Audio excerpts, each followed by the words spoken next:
창조하시는 하나님. 구약 성경 창세기는 모세 시대에 기록되었습니다. 하나님께서 모세를 통해 창세기를 기록하신 까닭은 이스라엘 백성들이 애굽에서 400년 넘게 살면서 애굽의 우상 숭배의 영향을 받아 태양이나 달이 신이라고 잘못 알고 있었기 때문입니다.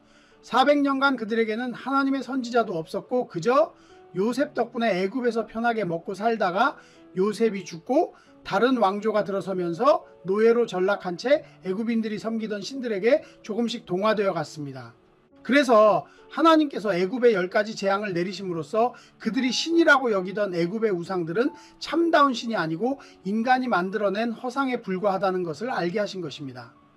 그러한 하나님의 역사를 통해 당시 이스라엘 백성들은 하나님께서 참 신이시요 전능하시고 유일하신 분이시라는 사실을 깨달았지만 그들의 후손과 후대의 여러 세대를 위해 창세기를 기록하도록 하신 것입니다.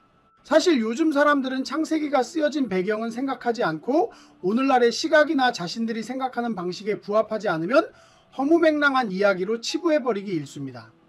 그렇기 때문에 창세기가 우리에게 전달하고자 하는 하나님의 뜻이나 의도는 오늘날 납득되지 않는 이야기로 남아있는 것입니다. 그런데 문제는 믿지 않는 사람들 뿐만 아니라 믿는 사람들 중에도 이러한 하나님의 의도와 목적을 깨닫지 못한 채 세상 사람들과 똑같은 시각으로 창세기를 바라보는 사람들이 많다는 것인데 참으로 안타까운 현실이 아닐 수 없습니다.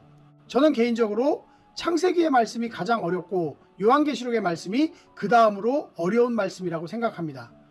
그러나 창세기나 계시록만이 아니라 우리의 신앙이 성장한 만큼밖에는 성경 속의 진리를 알아볼 능력이 없기 때문에 어렵게 느껴지는 것입니다.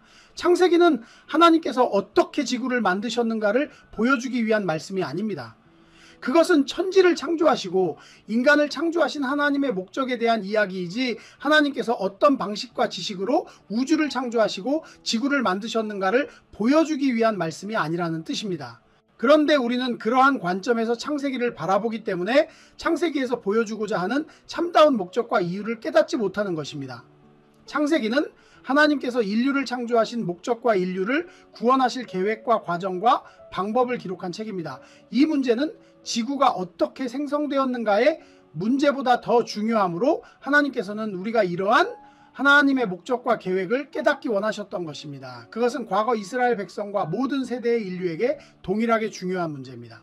그렇기 때문에 하나님께서 창조에 대해서는 구체적으로 언급하시지 않고 인류가 어떻게 창조되고 그들이 어떻게 죄를 지었으며 그들이 어떻게 하나님의 세계에서 내쫓기게 되었고 하나님께서 어떻게 회복시키시는지를 보여주시고자 하신 것입니다.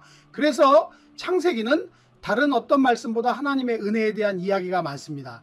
또한 인간의 죄의 문제와 더불어 그것을 치유하시는 하나님의 은혜를 설명하고 인간의 삶의 목적에 대해서 설명하는 책이 창세기입니다. 인간이 이 땅에서 사는 목적이 그저 잘 먹고 잘 사는 데 있지 않고 하나님과 함께하는 것이 진정한 축복이며 삶의 목적이라는 것을 보여주시기 위해 아브라함과 이삭과 야곱과 요셉의 이야기를 기록하신 것입니다. 우리 입장에서는 우리가 사는 세상이 어떻게 창조되었으며 또 우주와 기타 여러 가지 세계가 어떻게 창조되었는지 궁금하겠지만 하나님의 입장에서는 우리 개개인의 구원과 우리 개개인이 하나님을 알게 되고 하나님의 은혜를 받아들이는 사건이 훨씬 더 중요한 일입니다.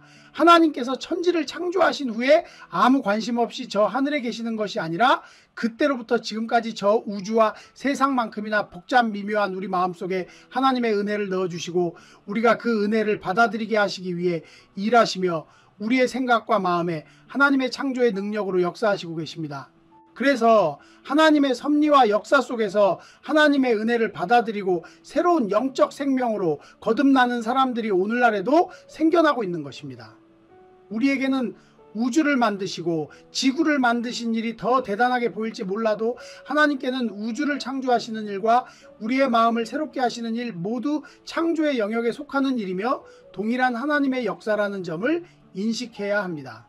그러므로 그러한 하나님의 역사와 섭리를 바로 깨닫고 창조 때나 지금이나 여전히 세상을 주관하시는 하나님이심을 깨닫는 여러분이 되시기를 소망합니다. 구독, 좋아요, 알림 설정 해주세요. Subscribe, like, set notifications.